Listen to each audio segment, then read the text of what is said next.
शाम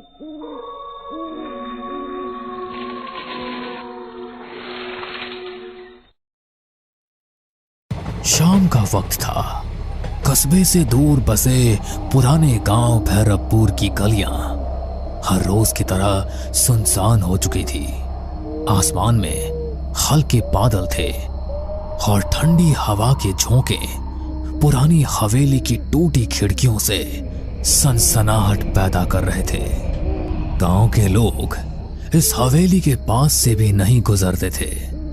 कहते हैं यहां अजीब अजीब आहटें सुनाई देती है, जैसे कोई अनदेखा इंसान आस पास घूम रहा हो। रीना अपने दोस्तों के साथ गांव घूमने आई थी।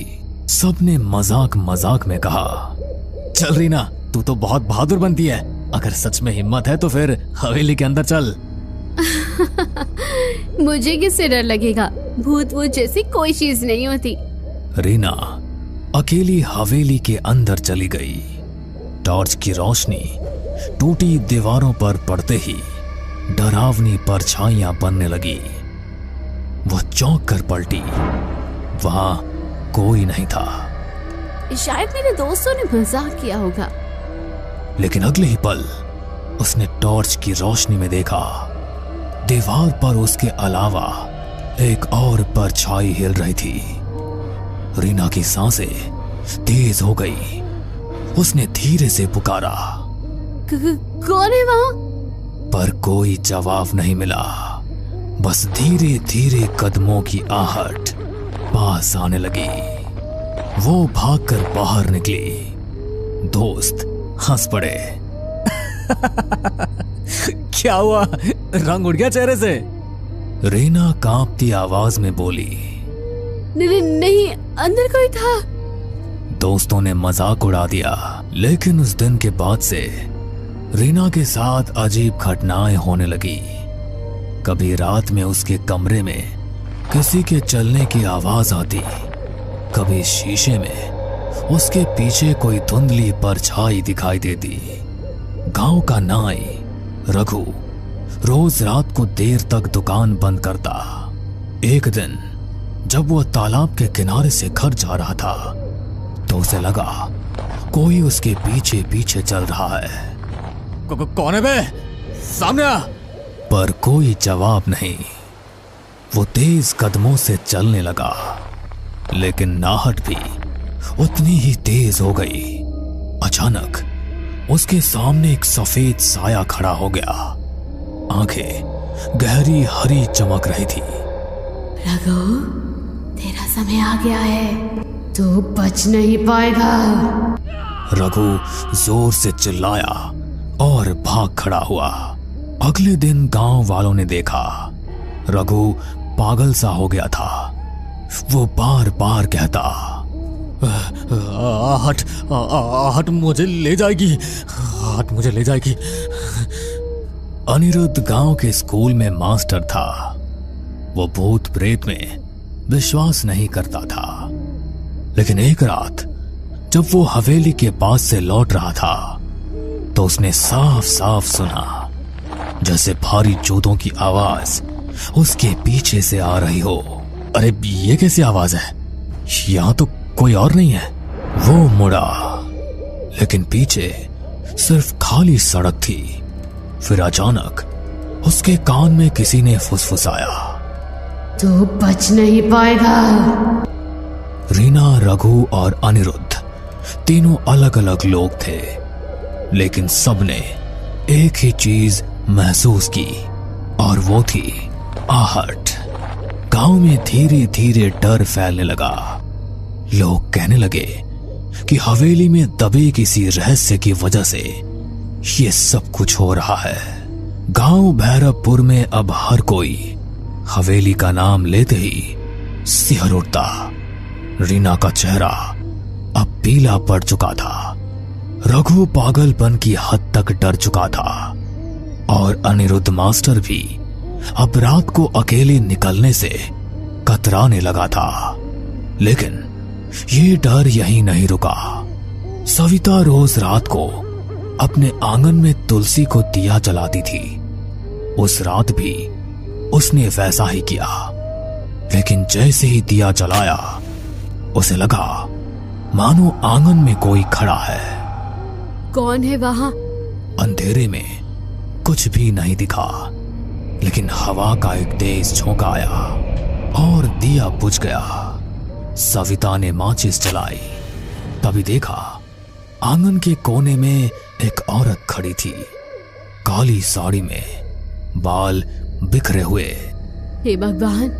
वो औरत धीरे धीरे आगे बढ़ी और उसके कान में फुसफुसाई, आहट सुनो, आहट सुनो, तुम्हें कोई लेने आ रहा है। सविता चीख पड़ी।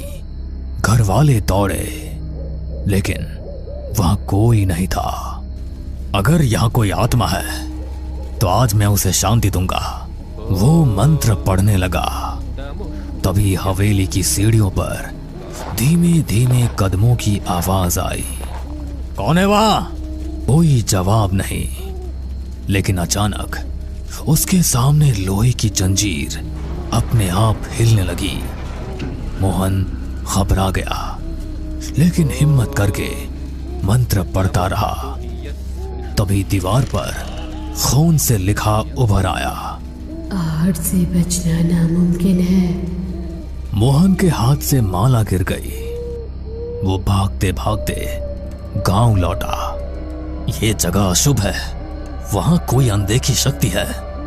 अमर गांव और कस्बे के बीच बस चलाता था। एक रात उसकी बस में कोई भी यात्री नहीं था। बस सुनसान सड़क से गुजर रही थी। अचानक उसने देखा बस की पिछली सीट पर कोई बैठा है। उसने शीशे में देखा सफेद कपड़े पहने एक आदमी, जिसका चेहरा धुंधला था। अरे कौन है? टिकट तो लो। कोई जवाब नहीं।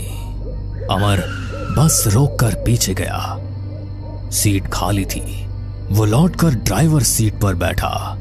तभी उसके कान में आवाज आई, बस चलते रहो, आखिरी मंजिल तो मेरे पास है। अमर की हालत खराब हो गई।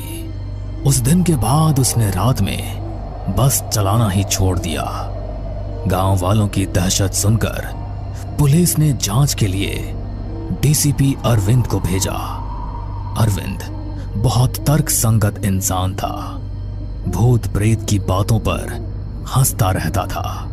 अरे ये सब अंधविश्वास है, मैं खुद हवेली जाऊंगा और देखूंगा। रात को वो टॉर्च लेकर हवेली पहुंचा। दीवारें खंडहर हो चुकी थी, लेकिन अचानक सीढ़ियों पर भारी कदमों की आहट गूंजी। रुको, कौन है वहां? उसने टॉर्च जलाई। सामने कोई भी नहीं था, लेकिन अगले ही पल उसे लगा जैसे किसी ने उसके कंधे पर हाथ रखा हो। वो पलटा, वहां सिर्फ हवा थी। फिर उसने कानों में साफ सुना, तू सच जानना चाहता है तो तहखाने में उतर। अब तक अलग अलग लोगों ने अलग अलग तरीके से आहट सुनी थी। सब घटनाएं अलग अलग थी, लेकिन एक ही बिंदु पर जाकर जुड़ती थी, आहट। मुझे लगता है हवेली में कुछ राज छिपा है। जब तक पता नहीं चलेगा, ये सब हमें चैन से नहीं जीने देंगे। अरे तू पागल हो गई है क्या? तू फिर से वहां जाना चाहती है? हाँ, अगर सच्चाई सामने नहीं आई तो यह आहटें हमें ऐसे ही डराती रहेगी। गांव भैरवपुर अब दहशत का पर्याय बन चुका था। लोग रात को घर से बाहर निकलना बंद कर चुके थे। हर कोई वही सुनता, धीमे कदमों की आहट। रीना का डर अब जिज्ञासा में बदल चुका था। उसने तय किया कि वो हवेली के तहखाने तक जाएगी, लेकिन अकेले जाना मुमकिन नहीं था। उसने अंकित, मास्टर अनिरुद्ध और पुलिस अधिकारी अरविंद से मदद मांगी। हमें सच का पता लगाना होगा, वरना ये आहटें हमें जिंदा खा जाएंगी। ठीक है, मैं पुलिस वाला हूँ, पीछे हटना मेरे बस का नहीं। चलो आज रात तहखाने में उतरते हैं। रात के 12 बजे चारों लोग हवेली पहुंचे। अंदर सन्नाटा ऐसा था कि अपने दिल की धड़कन तक सुनाई दे रही थी। अचानक सीढ़ियों पर वही आवाज गूंजी। रीना का हाथ कांपने लगा। अरे डर मत, हम सब साथ हैं ना, सब लोग तहखाने की तरफ चलो। हवेली के पीछे एक पुराना लोहे का दरवाजा था जिस पर जंग लगी थी। अरविंद ने जोर से धक्का दिया। दरवाजा चरमराते हुए खुला और बदबू का एक तेज झोंका आया। सीढ़ियां नीचे अंधेरे में उतर रही थी।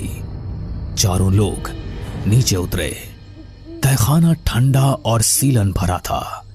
दीवारों पर काई जमी थी और बीचों बीच एक टूटी चौकी रखी थी। देखो वहाँ। दीवार पर खून से लिखा था, आहट मेरा श्राप है, जो सुनेगा उसका अंत होगा। ये सब किसने लिखा होगा? तभी तहखाने के कोने से एक सफेद धुंधला साया उभरा। सबके कानों में वही आहट गूंजी। मैं इस हवेली की मालकिन ललिता हूँ। 100 साल पहले मेरे पति ने लालच में मुझे यहीं जिंदा दफना दिया था। मेरी चीखें, मेरे कदमों की आहट सब यही गूंजती रही। रीना की आंखें फटी की फटी रह गई। तो ये सारी घटनाएं वही आहट? हाँ। अचानक तहखाने की दीवारें हिलने लगी। छत से मिट्टी गिरने लगी। ये क्या हो रहा है? मेरा श्राप अनंत है। जो सच जानता है वो भी आहट से बच नहीं सकता। रीना, अंकित, अनिरुद्ध और अरविंद चारों बाहर भागने लगे, लेकिन हर तरफ से आहट की आवाज आने लगी। कभी पास, कभी दूर, कभी ऊपर, कभी नीचे। सभी हवेली से बाहर आने लगे। तभी अरविंद ने सबसे कहा, अगर हम इस हवेली को ही जला दें तो शायद ललिता का दफन शरीर भी जलकर मुक्ति पा लेगा और आहट का ये पूरा किस्सा ही खत्म हो जाएगा। उसके बाद सबने मिलकर पूरी हवेली में आग लगा दी और सभी हवेली से बाहर निकल आए। हमने सुना भी था कि हवेली की मालकिन अचानक गायब हो गई थी। असल में उसे मार दिया गया था। फिर अगले दिन लोगों ने हवेली में सामूहिक पूजा करवाई। उस दिन पहली बार कई सालों बाद गांव में रात शांति से बीती। लेकिन कुछ दिनों बाद रीना अपने कमरे में पढ़ाई कर रही थी। खिड़की से ठंडी हवा आई। अचानक उसे लगा जैसे कमरे के कोने से धीरे धीरे कदमों की आहट आ रही है। उसने कांपते हुए कहा, कौन है? कोई जवाब नहीं मिला, बस वही आवाज। रीना की आंखों में डर फिर से उतर आया। भैरवपुर गांव में हवेली का रहस्य तो खुल गया, लेकिन आहट अब भी जिंदा है।